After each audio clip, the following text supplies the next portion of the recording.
The Nerd Academy podcast is released weekly at 12 p.m. Eastern Standard Time, available on our website at www.thenerdacademypodcast.com and wherever you listen to podcasts. You can find the Nerd Academy podcast on Facebook, Twitter, Instagram, and YouTube. You can also help support the show by going to patreon.com/The Nerd Academy podcast, where every donation allows us to bring you more exciting content every week.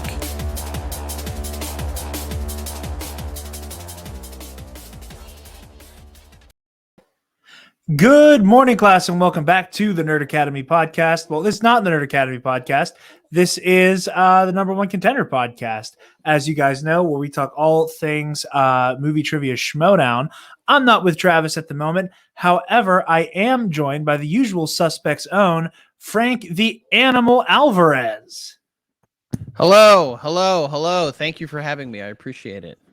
We are honored to have you on. Very excited for our second competitor interview. And I want to number two. Hey, if you ain't first, you're best, right? I couldn't agree more. I'll say that because Laura isn't with corruption anymore, and if she's not with corruption, I can talk all the shit I want. Fair. All jokes aside, it's great to have you on, and I just want to ask up top, what is your history as far as being a fan of the movie Trivia Schmodown? Yeah, well, again, thanks for having me. Love talking Schmodown. I feel like I've been a fan of that whole universe for quite a while. It started with the Screen Junkies, OG Screen Junkies, and then moved over to Schmoes Know, and there was a point in time where they had started doing it in its early infancy, the Schmodown, that is, that I kind of saw it, but wasn't really paying attention. I was living in New York at the time, so I didn't have a lot of time, to watch YouTube videos in terms of work and just life. And then the first match that I ever watched was, it was the Cushing, and it was supposed to be Knapsack match where he, didn't show up, and it was the 2-on-1 handicap, which I know it lives in infamy with a lot of people. And then from there on, man, I was hooked. I would being completely transparent, it took me a little while to get into the storyline stuff. I was really in it for the trivia at first, and as everyone that watches does, they play around and they play along and see how long they can last. And then I started getting more into the storylines and seeing the parallels to wrestling, which I'm a big fan of. My whole life, I have a whole bunch of little wrestling guys down here, but that's awesome. I just kept at it. Drove my wife crazy listening to videos when I would be doing the dishes, backstage stuff, and really just trying to, I was fully deep into the world of the Schmodown. And then I got the call from Christian, and here we are. That's awesome. And I can only imagine being a fan, and then I feel like as a fan, a hardcore fan who gets brought in to the Schmodown, being brought into the usual suspects has to be a dream. Oh, right? Well, yeah, absolutely. I mean, it's funny, about 6-7 months ago, I was watching Not Another Teen Movie, and I'm watching it, and my wife and I are watching it. We're laughing at how dated it might be considered, and in ways definitely is. And it just seeing Sam just brought me back to all those matches, those great matches he had, and then him and Drew being a great team. And I had some managers and competitors reach out to me prior to the draft, so I had an idea as to if I were to get drafted, where I would go. So just seeing pop up, and he's quick, he's efficient, boy. He came up and he's like, "Listen, I spare no time. Frankie Alvarez, welcome to Suspects." And my wife and I were both like, we were both shocked. I for a second I thought, because at the time she was pregnant, I thought her water was going to break, because we were both really taken back. And I was elated, man. I was pumped. I'm so ecstatic to be a part of the league, just to begin with, and then seeing someone like Sam, who is a storied competitor in the league. Drafting me was awesome. It still is. Yeah, that's the thing. It's just like having Sam Levine of all people be like the cosign for anybody, especially a rookie. Like I can only imagine how over the moon I would be, and I go out of my way, corruption this, corruption that. I'm not even going to front and play that game at the moment. Like I couldn't. I'd go ape shit. I couldn't not. Yeah.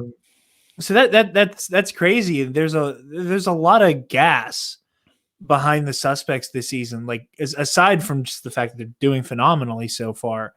There's a lot of powerful players within the faction itself and within the management. Like not only are you managed by Sam Levine, like from what I've come to understand, Rachel is still very active in helping to train a lot of you guys. So how's that been?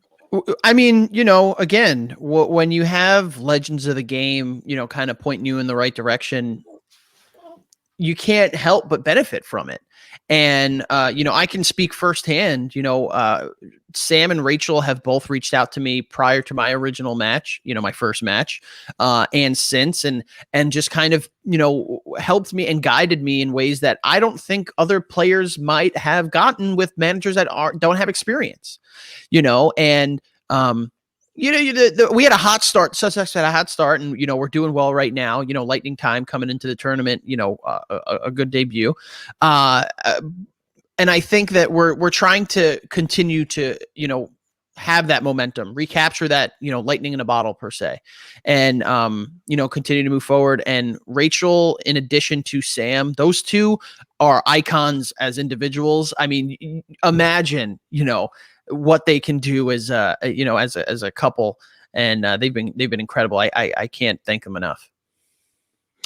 Yeah, it's just such an incredible dynamic. Like I remember hearing about that because I wasn't aware of the fact that they were an item until maybe last year or when whenever they announced the engagement. And it clicked, and I was like, "Oh my god!" Like, there's that much just schmo power living in one household. Yeah. And then when I was like, "Well, if Sam's managing, surely she has to be involved in some capacity." And there's a part of me that's still her just as much as I am Sam Witwer. Where like someone's going to show up out of nowhere one of these days, one of them. And all holy hell's going to break loose in the Schmodown. Yeah. But that just has to be remarkable because like they're two of the greatest. People talk about Rushmore. I think they're absolutely if you do division specific Rushmores, like there's no way Cushing is not on the IG or the Shire Wolves aren't on the teams one, and same with Sam for both teams and singles. Yeah, I'm a big sports fan, and it's always like, oh, watch a baseball game with Derek Jeter, or watch a Marvel movie with Kevin Feige. It's kind of similar in regard to Sam and Rachel, playing along with them because we've done some mock matches and study sessions together, and just in addition to the depths of knowledge they have, but they're also their approach to the game is so because of the amount of time they spent in there, and realistically the amount of time they spent on top when they were in there, they have a really good understanding of how to approach it. I can only without giving too much away about what Sam told me. It's almost eerily him and Rachel when they both told me before my original my first match. Pretty much everything that they said to me in terms of how to approach the game and what to look for came about. And I do owe a big piece of that first win, to them. Absolutely. And I think the suspects are unique in that there are other factions that are being managed by former players, Coy running the Mercs and Winston running Swag. However, this is the only one that's really run by a former champions when you count in Rachel. And I don't know. Obviously, you don't have any other experience of being on a different faction, but do you feel like you have an advantage over, like, I would say, and this is a conversation Travis and I have had on the main show, that there is there is a distinct advantage about having a manager who has knowledge as well. Without a doubt. Like, Kaiser's good at what he does, but I think in terms of whom is more of a savant with movie trivia, I think he loses that contest to all of his faction members, right? And like how the Star Wars in particular, for example, like you like the managers need to rely on their players to know when to challenge something and stuff like that. Does there come like a little bit more comfort knowing that like you have the safety net of, if I don't notice something that's challengeable, or I am not like you have somebody who is as much of a titan as Sam Levine in your corner? Oh, without a doubt. I think it's become a running joke at this point that like Sam like plays along as a manager when his competitors are in his matches. So if you best believe if there's something even slightly off, Sam is going to be right there, ready and willing. And it absolutely does, because, being a part of the Schmodown, there is a level of anyone can listen or watch the YouTube, episodes and the matches and play along. But like having to do that without reading anything, with the questions being, kind of spoken to you, staying calm, coming up with the answer. Like sometimes it is a lot more comforting knowing at the back of your head that like you have someone. Yes, all managers are there to help and all of them do a quite great job. But the fact that Sam is also going to be able to say like, I know that answer and he knows that answer, but just in case, I'm here to support him. It helps a lot, and it takes the pressure off of us as, members of the Suspects, because of how he is like just on it all the time. I'm sure that's a really interesting dynamic, and I think that it's one that is unique to the Usual Suspects. You likely won't be able to answer this question, and that is okay. But out of curiosity, are you at any liberty to say whom the other managers were who were trying to pick you up? Because I'd hazard a guess on at least one. I mean, out of respect, will not confirm nor deny. Fair. You're more than like I would love to hear what you think might be the case. I can tell you one person who like made it very clear that they had no interest on reaching out to me during a show, and it was Roxy. I was doing a show and I came on wearing a Yankee hat. I was like, yo, yeah. Cause I'm a New York guy, and New Yorkers and people from Boston, we, kind of butt heads a little bit. And I'm very proud of the New York Yankees, despite their record at the moment. And she was in the chat and she said, like, this guy's forget him. So I knew, if anything, there was one team that definitely was not taking me, and that was the Stars. So by virtue of you being a rookie and one that had an expressed entertainment in the Schmodown, which kind of implies a wealth of trivia knowledge, I would bet every item inside of this studio that Tom Dagnino was probably trying to get on the phone with you. I'd be surprised if he wasn't. But like I said, obviously I'm not going to twist anybody's arm into saying anything, because I know not to ask that question, but I figure I might as well let the person say I can't answer it and make sure. I mean, I'll say no one told me not to reveal it. I think, I will choose not to on my own accord. That is very noble of you. I respect you for that. I've not been called noble in quite some time. Thank you so much. Hey, my honor.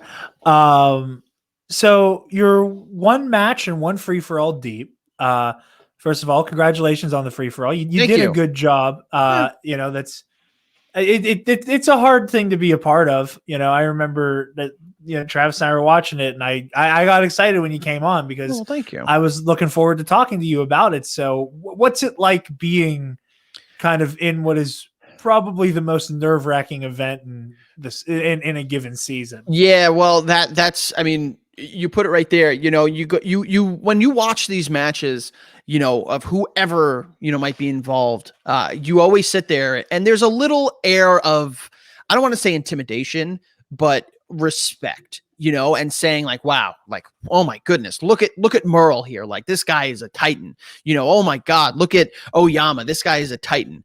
And when you get thrown in there and you're surrounded by 3 or 4 other people that are, quote, for lack of better terms, titans of the game, or legends in some regard, or have been around for quite a while and have made a name for themselves, there was a little bit of, okay, all right, you're trying to keep your composure. It's also very hectic. You're trying to, there are no repeats, which would have helped me. I specifically remember with one question, I had it on the tip of my tongue, and if I had a repeat, I knew I would have had it. But, you don't get it. And, it was just really cool to be involved, not never in my life would I have thought that I would have been a part of the free for all in any capacity. So just being there and making it through, my thing was have fun and make it through at least one round. And that's it. And I did it, and I'm happy. So maybe next year, if I'm invited, I'll win it. Yeah. And the free for all is absolutely, I think the free for all is very unique in the way that it is, in my opinion, as a longtime fan. I've not competed. I don't have the kind of boots on the ground experience that a lot of other people would. It feels like it is the most 50-50 luck, 50-50 skill event of the year. Like, there comes a point where you're just banking on not being stuck next to a Bibiani. And you need to just hit like decent questions that aren't like you're I think there's a lot of reliance that anybody would naturally have, because there's no way you can adequately prepare for the free for all. There's absolutely no way you can prepare. And I mean, the only thing that I would suggest is, if anyone is to get invited, whether you or someone listening one day, I would highly suggest that you use the bathroom prior to going in, and don't have a couple of how you doings before you go in there, because you need a clear mind. It's more stamina than anything else. So I was sitting there and I had to pee so bad, and I was like, I can't get up. Like, I don't know if you're like this. Maybe we're getting a little off topic, but when I was a kid, anytime we played hide and seek and manhunt a lot, anytime I hid, it doesn't matter what happened, I had to pee. And that's how I was when I entered the free for all. I was like, I instantly have to pee now. I understand that feeling. I very much, I do this. I do something very similar to that, where that becomes I'm trying to get multiple things done at once, and I can't stop thinking about the fact that I have to go to the bathroom now. Yeah. And it just completely slows you down. So, like I said, one free for all deep, but we're also one match deep. Phenomenal match against Brother Lomas. It was a really fun one to watch. Thank you. Came from behind. I'm sure, again, as a rookie, for a first match, it being the kind of knife fight that you come from behind, you get the right questions at the right time, and just kind of got to pray once you answer all of yours, no pun intended, about your opponent there. So walk me through what was going on inside your head with the first match against Lomas. Well, it starts with the pregame and it starts with the preparation. And I am really, really lucky to have some incredible faction mates, faction members, teammates, whatever you want to call them, from Sam and Rachel all the way down, to everyone that was able to help in their capacity. I was really, really lucky to have a lot of people, kind of give me a hand. We went in with an idea, so what we wanted to kind of strengthen, and they helped me tremendously, and I thank them. And the other thing is, a lot of times, the game has become very competitive, and a lot of times you'll find yourself preparing for the person sitting across the table, or in this case, the virtual table. And it was almost more of a relief that I knew nothing about Brother Lomas, because I didn't have to worry about him. I worried about myself. I can't tell you how many, hypothetical situations I put myself in, or trying to think, well, what can he be weak in? What can he be weak in? And figure that out. But being able to just focus on myself and trying to work on my game compared to anybody else's, because you can only control your own fate here. The reality of it is what you don't know what you know, and that's what you need to convey out there. So, starting there, it was a big help. And then I just tried to stay calm. I was very excited, very nervous. My wife kind of got on me a little bit because she asked me, she's like, well, what's wrong? And I'm like, I got to be honest with you. I'm nervous about this man. She's like, we've been together for so long and I've never heard you say you're nervous about anything. And I was like, well, what do you, I don't want to make myself look like an idiot here. So understandable. Yeah, no, for sure. Yeah, just trying to remain calm and go in. And, there were some silly mistakes I made in the first round that, I try to pride myself on not making the same mistake twice. And, still a respectable, 5 points out of that first round. And I just tried to shake that off and go into round two. And then, after my round two, I was very confident. And I said to myself, after I got the 5-pointer, I said, he's going to have to beat me. I'm not going to get, TKO'd here, I will say very impressive round two. Thank you. I was rewatching while I was setting up, and that Jimmy Stewart category at least scared the hell out of me. You handled yourself very well there, and I remember because every so often when I'm watching, I'll send my dad like pictures of the screen if it's a question that I think he'd be entertained by. And my dad, very big SNL guy, old school SNL, got me into it. So I got very giddy about the Tommy Boy question. I can't tell you, there was the blunder with iRobot, which, that 2-pointer with Will Smith. It's funny because the Boston Badass Paige Forbetti and I had been studying Will Smith leading up to that. And I've seen that movie countless times. And I sat there and I just couldn't pull it. And then when I did, for some reason, I Am Robot came out. But I know, and I didn't realize it, until I was watching the match back live, and it's funny because I've told this story a couple times, but I have my family here. We're trying to watch the match together. I'm excited. They're excited. I have a soon to be 6-year-old stepson who he's got a personality on him, and he'll let you know when he doesn't like something. And and I hear myself. I love where this is going. I hear myself regurgitate I Am Robot, and I'm sitting there and I go, can I curse here? By all means.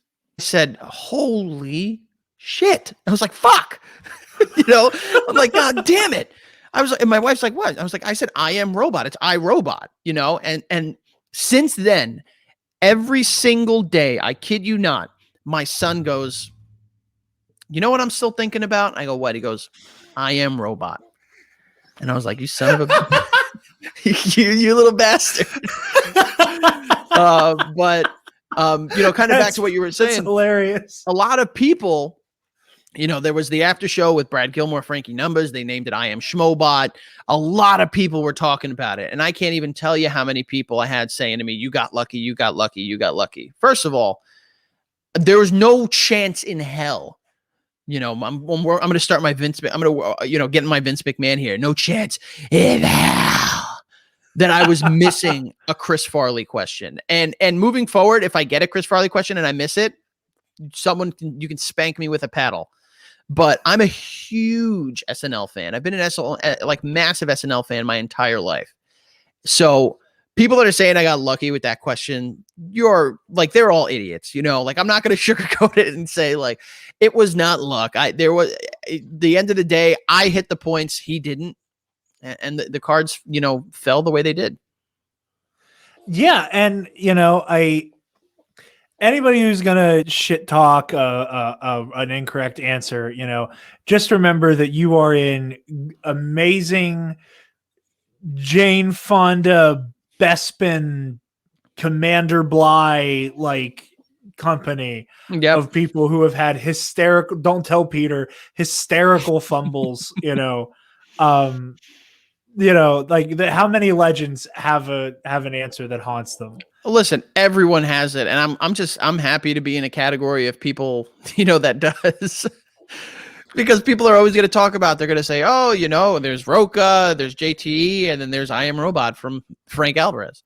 Hey, again, anybody who's going to talk about I Am Robot, again, I think the best example at this point is And not to kick the man while he's down, because we made it no secret around here. Big fan of both him as a competitor and the YouTube channel. But like Alex Damon, like missing Commander Bly, like that one, like that was a real that was like a round one kind of answer. At least in the realm of Star Wars, and it happens. Like so anyone who's gonna like berate that, as long as it's in good fun. Which, you like to hope that it is, and I'm sure. Oh, yeah, of course. Yeah. So moving forward, is there, because you said you had like the nice benefit of like not knowing anything about Lomas going in. Is there anybody moving forward for match number 2 that you're kind of hoping to get to lock horns with and go toe to toe with? I don't have any hopes. I want anybody. I think that the way that the matches have been laid out this season has been incredible. I mean, I think in terms of competition, we have seen a consistent, stream of just great matches. And I'm ready for anyone. I after my last match, I took some time to relax a little bit, decompress, and then I've gotten back into it, and I'm ready. I got that itch, so is there anyone in particular? No, I'm not going to sit here and call people out. I'll wait until I know who I'll be facing for that next match, and then I'll let them have it when the time comes. I like that. Now, again, this is still looking very much into the future of things, but off the top of your head, is there any prospects or ideas about maybe moving into any of the other divisions? Any prospects in teams, IG? I think, I love Star Wars. I got some Star Wars stuff behind me, but I don't think I am at any place to compete in the Star Wars division. I respect the hell out of every man and woman that goes into there and, does what they do, and they do it quite well. I think at the right time, teams in IG could be a reality. I definitely want to. Oh, look at that! Food's here. Drinks here. Travis tried to sneak in, and then the sheets bag ended up on camera. Let me see. Let's see. What did he get? I want to see. Come on. Travis got a spicy chicken sandwich, and Travis, what's up, buddy? I got a burrito the size of your fist because I have zero self-control. Oh, wait a sec. Where did you get it from? Is this like a local joint? Sheets? Oh, I've heard. Oh, yeah.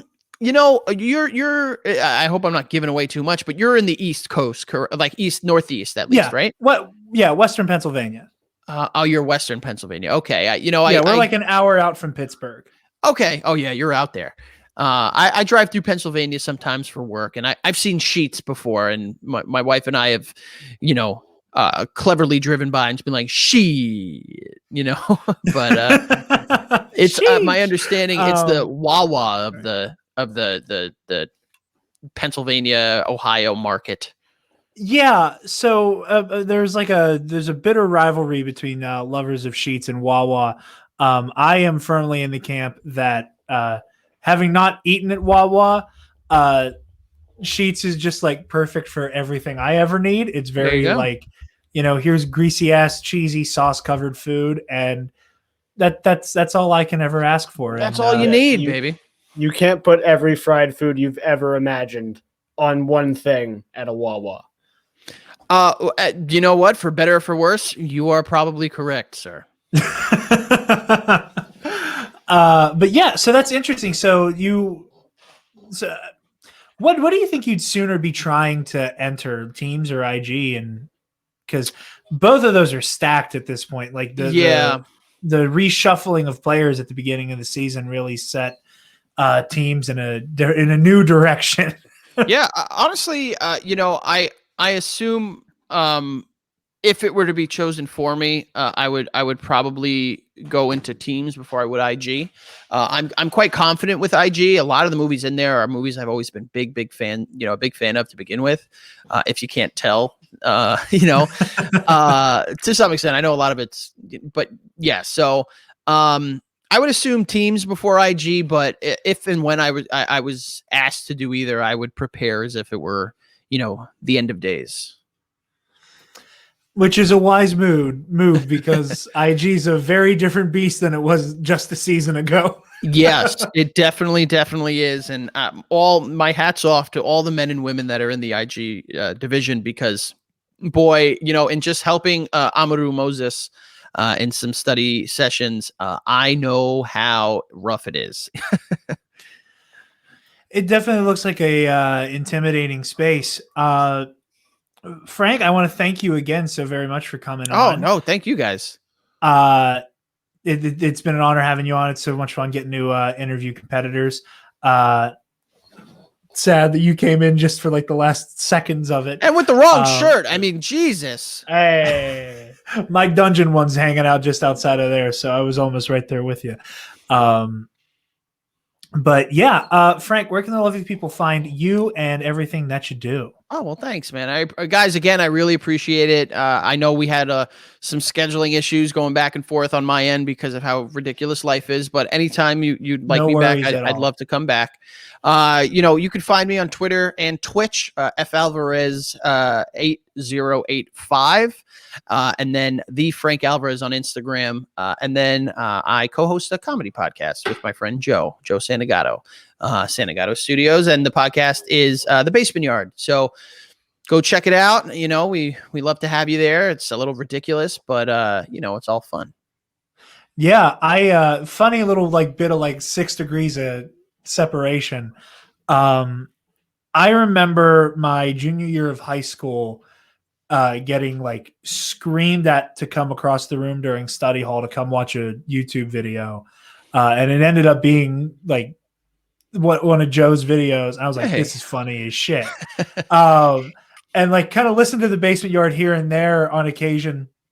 And then whenever you were announced in the draft, I was like, hold on, is that the same fucking Frank Alvarez? Like, is it the same one? Well, they used a picture of me from one of the Basement Yard like earlier episodes, and I immediately messaged Christian. I was like, dude, I look like a geek here, man. I'm trying to I'm the animal, and I'm coming across looking like just some geek, some schlock. So, well, thank you. We love hanging out, and I'll let them know that through the 6 degrees of separation, we connected. Yeah, I thought it was hilarious, and I was like that. Like that's just so cool. Like the world is small, the internet's even smaller. Forget it. Somehow, but yeah, it's been an honor. Travis, where can the lovely people find you, bud? They can find me sitting here for the next hour as we watch the live event, and also on Twitter and Instagram at Travis Political. I mean, they could probably also find you at Sheets, from what it sounds like. Yeah. We should be buying stock at this point. You guys can find me on Twitter and Instagram at DarkJedi2552, and you can find the Nerd Academy podcast on Facebook, Twitter, Instagram, YouTube, and on our website, www.thenerdacademypodcast.com, where if you're feeling generous, you can donate to our Patreon page. Speaking of our patrons, thank you to our $10 alumnus, Case and Brion, the Waffle Wizard, Delta 9, and Zach Canals. You guys help us make the content that we love to produce. Be sure to consider the $5 tier, where we have the Knights of the Nerd Republic Versus Series, Heroic History 101, and the Nerd Academy Movie Club audio commentary tie-ins. You can also click the student store link on our website to get all manner of Nerd Academy merch and goodies. Be sure to like, comment, subscribe, do all the things. Go listen to the Basement Yard. Go do all the stuff for Frank as well. Again, thank you so much for having for joining us. Rather, it's been a pleasure. Look forward to speaking with you again. And smash.